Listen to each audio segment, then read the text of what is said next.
Hi. Hi, everybody. How's it going? I have a special surprise for you today. I have Leroy. Come here. Come here, Leroy. Come here. Leroy doesn't know what to think. There he is.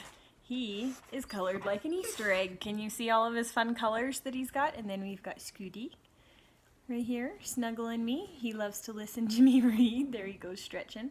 And Leroy's standing guard. So, just wanted you to meet my pups for fun. And now Leroy's going to sit here and whine because he thinks it's FOOD time. But it's not yet. Leroy. He likes to make funny noises. Alright guys, are you ready for some more Wayside School for today? We are on chapter 17, John. John had light brown hair and a round head. He was Joe's best friend. John was one of the smartest boys in Mrs. Jewell's class, but he had one problem. He could only read words written upside down. Nobody ever wrote anything upside down, but it was only a little problem. John was still in the high reading group. He just turned the book upside down. It was easier for John to turn his book upside down than to learn to read correctly, but the easiest way isn't always the best way. Mrs. Jewell said, "John, you can't go on reading like this. You can't spend the rest of your life turning your books upside down." "Why not?" asked John. "Because I said so," said Mrs. Jewell. "Besides, what happens when I write something on the blackboard? You can't turn the blackboard upside down." "No, I guess you're right," said John. "I know I'm right," said Mrs. Jewell. "You're going to have to learn to stand on your head." John couldn't stand on his head. He had given up trying. You would have too if you'd fallen over as many times as he had. Joe was John's best friend. He could stand on John's head. Every time John fell over, Joe stood on John's head. After all, what are best friends for? "My head is too round, Mrs. Jewell. I can't stand on it," said John. "Of course you can, John," said Mrs. Jewell. "If Joe can stand on your head, so can you." "It's easy, John," said Joe. "I can't," John repeated. "I always fall over." "Nonsense," said Mrs. Jewell. "All you have to do is find your center of balance. Now, up you go."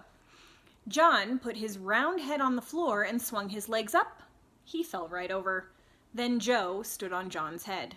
"See, John, it's easy. Nothing to it," Joe said.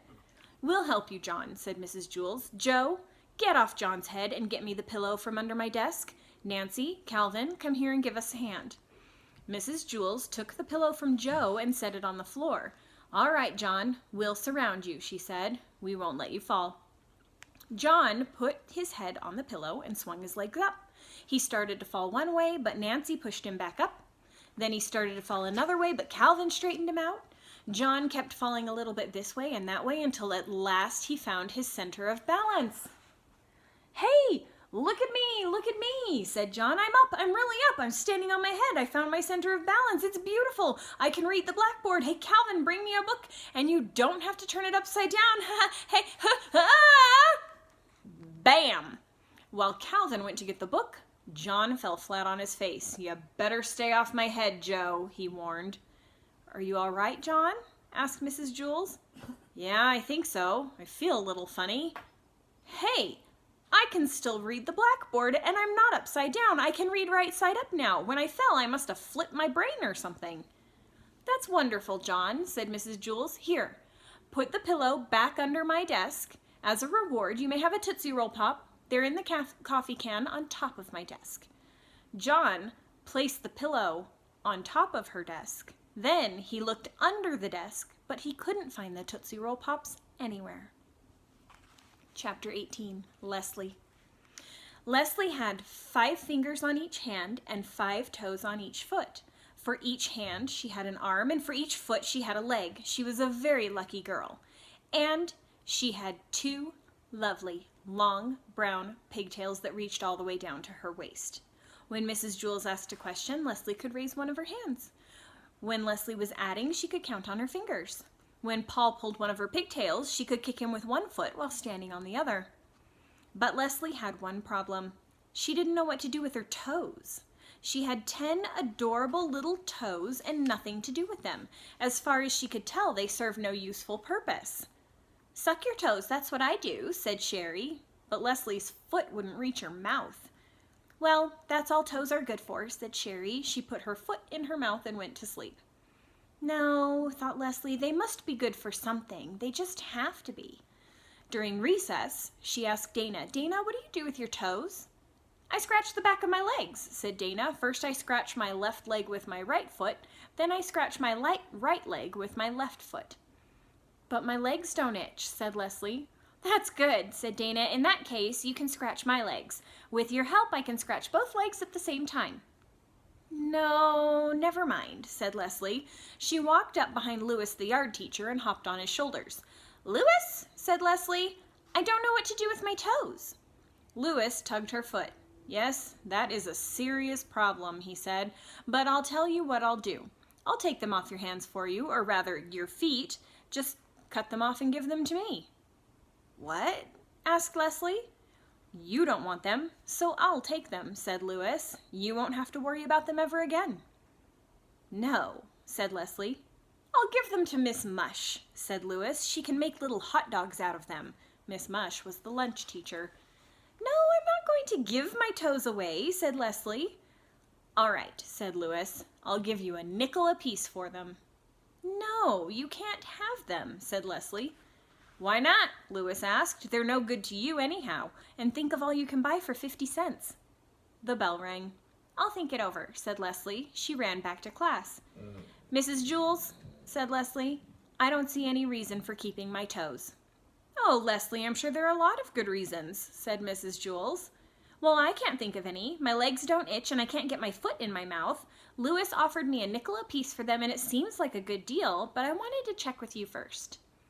I think Louis was pulling your legs, said Mrs. Jules. No, said Leslie, he was pulling my toes. What would he want with your toes? Asked Mrs. Jules. I don't know, said Leslie, but if he's willing to pay 5 cents a piece for them, then I'm going to take him up on it. That's 50 cents. At lunch, Leslie walked up to Louis.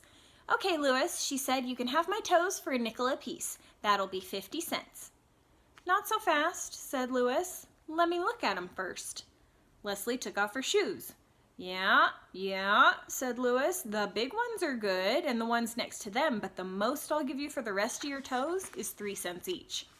Leslie was furious. 3 cents each? You told me 5 at recess. I'll give you 5 cents for the big ones, but just look at that scrawny little runt of a toe on the end there. You're lucky to be getting even 3 cents for it. I think you're getting a darn good deal. I happen to like that toe, said Leslie.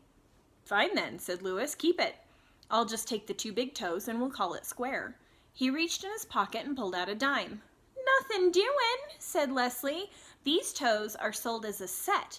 It's either all 10 for 50 cents or no deal. What am I going to do with just 8 toes? Then forget it, said Louis. I'm not going to give you a nickel for those scrawny little end toes. Fine, said Leslie. No deal. My toes will still be here if you change your mind. She turned and walked toward the hopscotch area. Wait a second, Louis called. I'll give you $1 each for your pigtails. Leslie turned around and looked at him with fiery eyes. Cut my hair? She exclaimed. Are you crazy?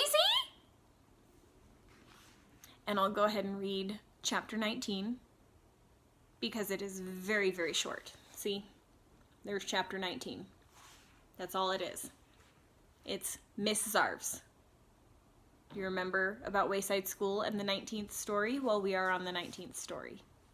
Chapter 19, Miss Zarves. There is no Miss Zarves. There is no 19th story. Sorry. And that's all for today. I will see you guys next time. Hope you have a great day. Bye.